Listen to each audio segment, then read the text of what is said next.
Kamala Harris and I built our lives on those same foundational values. Even though our mothers grew up an ocean apart, they shared the same belief in the promise of this country. That's why her mother moved here from India at 19.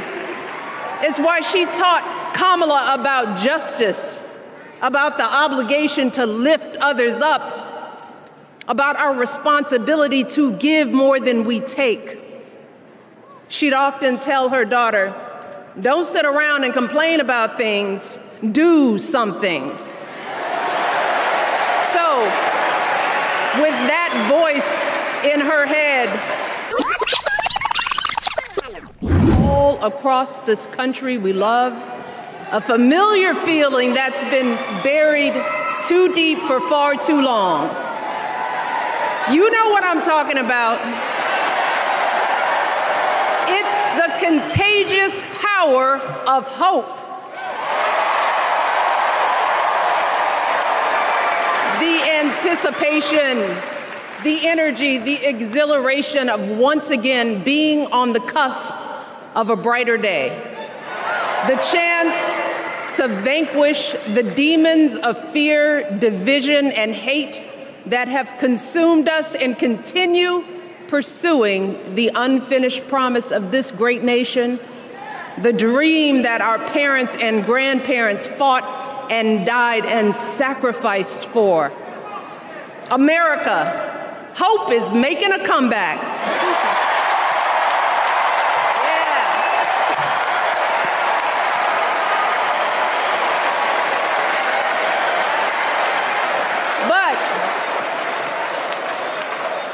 To be honest, I am realizing that until recently, I have mourned the dimming of that hope. And maybe you've experienced the same feelings, that deep pit in my stomach, a palpable sense of dread about the future. And for me, that mourning has also been mixed with my own personal grief. The last time I was here in my hometown was to memorialize my mother, the woman who showed me the meaning of hard work and humility and decency, the woman who set my moral compass high and showed me the power of my own voice. Folks,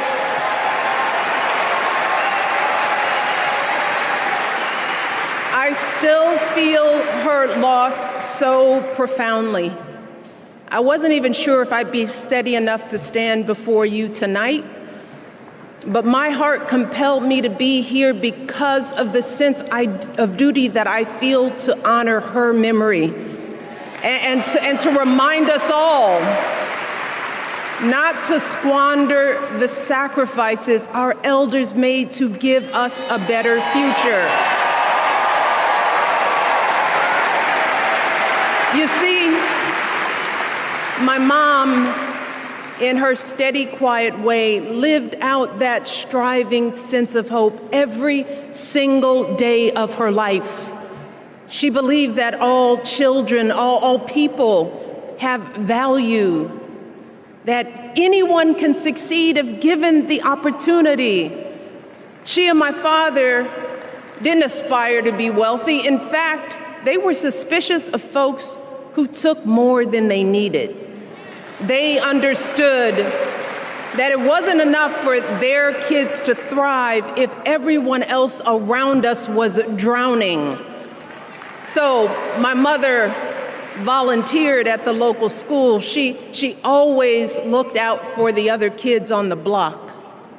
She was glad to do the thankless, unglamorous work that for generations has strengthened the fabric of this nation. The belief that if you do unto others, if you love thy neighbor, if you work and scrape and sacrifice, it will pay off. If not for you, then maybe for your children or your grandchildren. You see, those values have been passed on through family farms and factory towns, through tree-lined streets and crowded tenements, through prayer groups and National Guard units and social studies classrooms. Those were the values my mother poured into me until her very last breath. Kamala Harris and I built our lives on those same foundational values. Even though our mothers grew up an ocean apart, they shared the same belief in the promise of this country. That's why her mother moved here from India at 19. It's why she taught Kamala about justice, about the obligation to lift others up, about our responsibility to give more than we take. She'd often tell her daughter, "Don't sit around and complain about things, do something." So, with that voice in her head, Kamala went out and she worked hard in school, graduating from an HBCU, earning her law degree at a state school.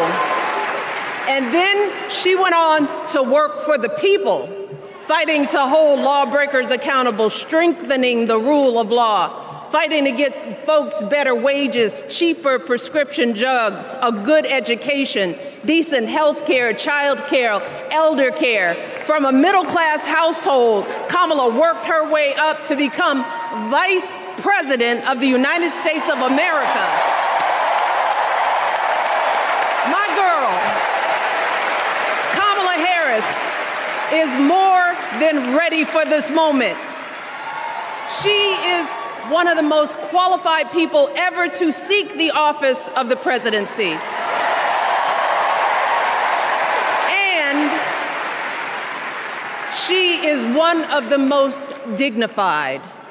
A tribute to her mother, to my mother, and to your mother too. The embodiment of the stories we tell ourselves about this country. Her story is your story. It's my story. It's the story of the vast majority of Americans trying to build a better life. Look, Kamala knows, like we do, that regardless of where you come from, what you look like, who you love, how you worship, or what's in your bank account, we all deserve the opportunity to build a decent life. All of our contributions deserve to be accepted and valued. Because no one has a monopoly on what it means to be an American. No one.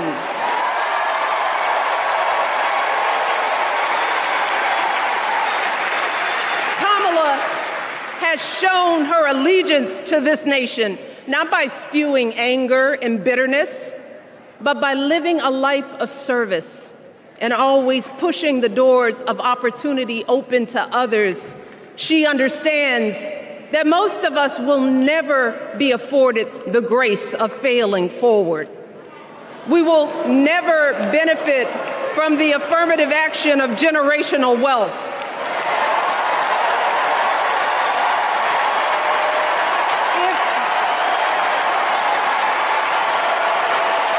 If we bankrupt a business or choke in a crisis, we don't get a second, third, or fourth chance.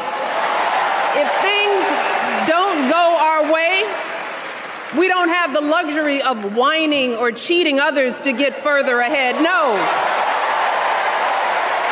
We don't get to change the rules so we always win. If we see a mountain in front of us, we don't expect there to be an escalator waiting to take us to the top. No.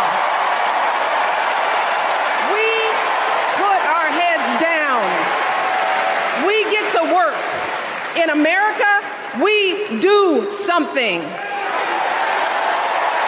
And throughout her entire life, that's what we've seen from Kamala Harris. The steel of her spine, the steadiness of her upbringing, the honesty of her example, and yes, the joy of her laughter and her light. It couldn't be more obvious Of the two major candidates in this race, only Kamala Harris truly understands the unseen labor and unwavering commitment that has always made America great.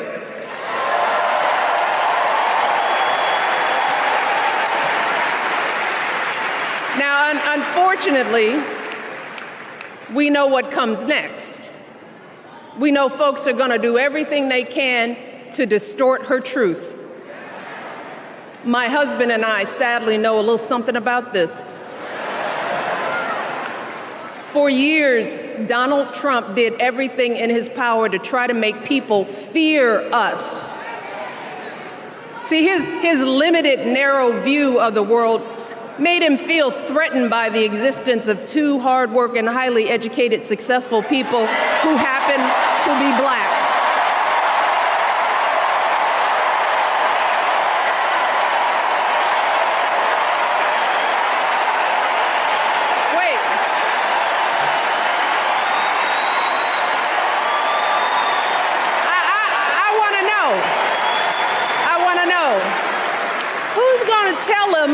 Who's going to tell him that the job he's currently seeking might just be one of those black jobs?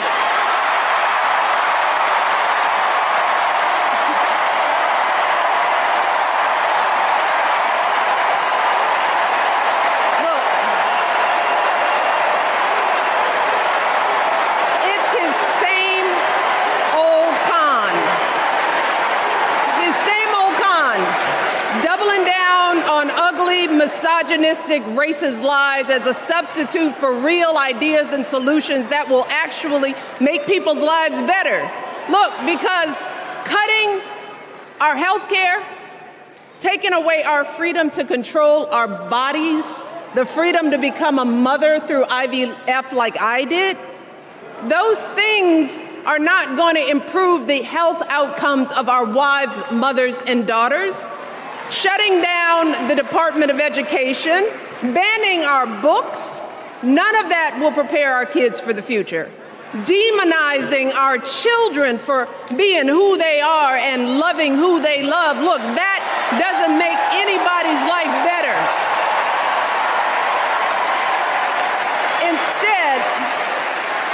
Instead, it only makes us small. And let me tell you this, going small is never the answer. Going small is the opposite of what we teach our kids. Going small is petty, it's unhealthy, and quite frankly, it's unpresidential.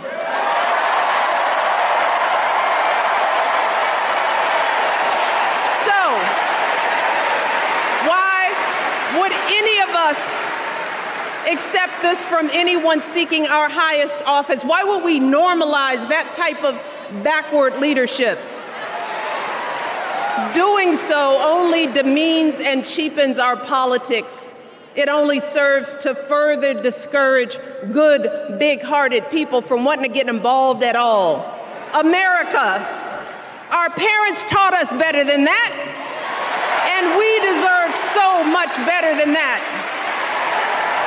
That's why we must do everything in our power to elect two of those good, big-hearted people. There is no other choice than Kamala Harris and Tim Walz. No other choice.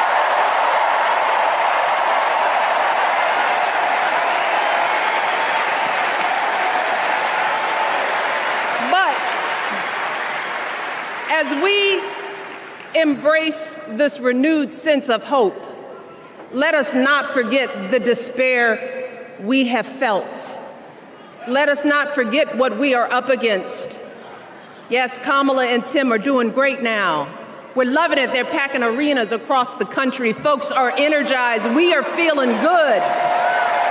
But remember, there are still so many people who are desperate for a different outcome, who are ready to question and criticize every move Kamala makes, who are eager to spread those lies, who don't want to vote for a woman, who will continue to prioritize building their wealth over ensuring that everyone has enough. So no matter how good we feel tonight or tomorrow or the next day, this is going to be an uphill battle. So folks, we cannot be our own worst enemies. No. See, because the minute something goes wrong, the minute a lie takes hold, folks, we cannot start wringing our hands. We cannot get a Goldilocks complex about whether everything is just right. And we cannot indulge our anxieties about whether this country will elect someone like Kamala instead of doing everything we can to get someone like Kamala elected.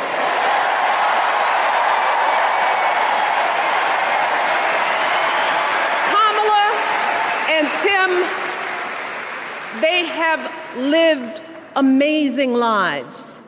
And I am confident that they will lead with compassion, inclusion, and grace. But they are still only human. They are not perfect.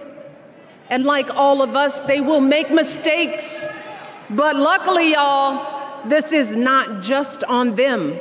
No, this is up to us, all of us, to be the solution that we seek. It's up to all of us to be the antidote to the darkness and division. Look, I don't care how you identify politically, whether you're Democrat, Republican, Independent, or none of the above. This is our time to stand up for what we know in our hearts is right.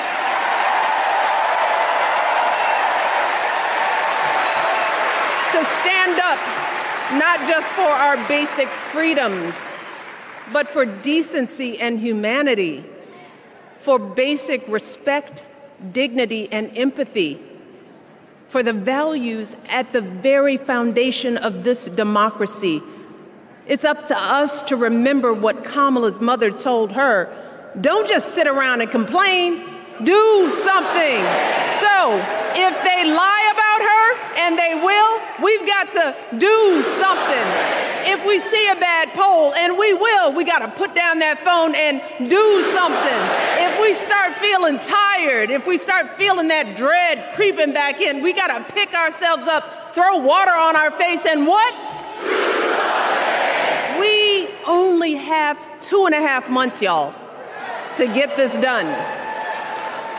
Only 11 weeks to make sure every single person we know is registered and has a voting plan. So we cannot afford for anyone America to sit on their hands and wait to be called. Don't complain if no one from the campaign has specifically reached out to you to ask you for your support. There is simply no time for that kind of foolishness. You know what you need to do. So,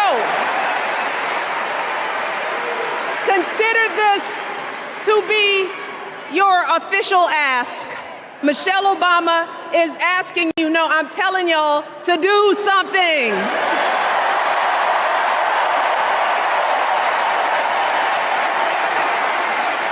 Because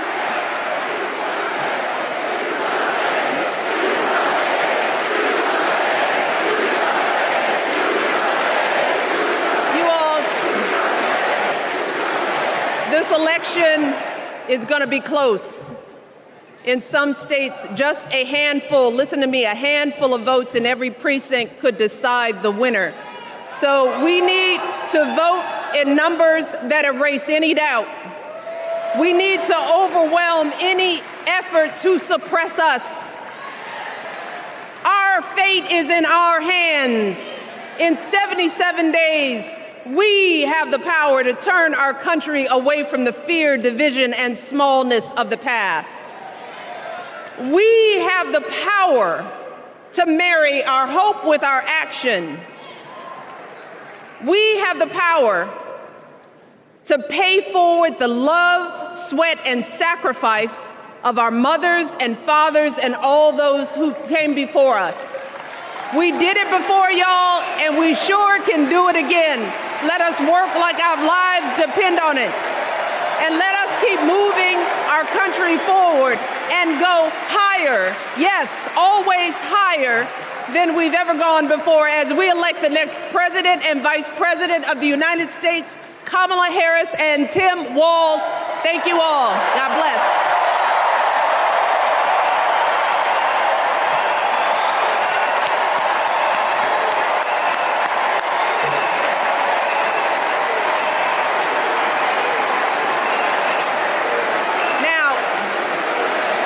Before I go,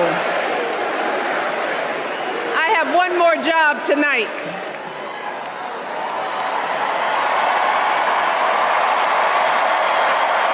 Yeah, one more job. You all, thank you for all the love, but it is now my honor to introduce somebody who knows a whole lot about hope. Someone who has spent his life strengthening our democracy. And let me tell you, as someone who lives with him, he wakes up every day, and thinks about what's best for this country. Please welcome America's 44th president and the love of my life,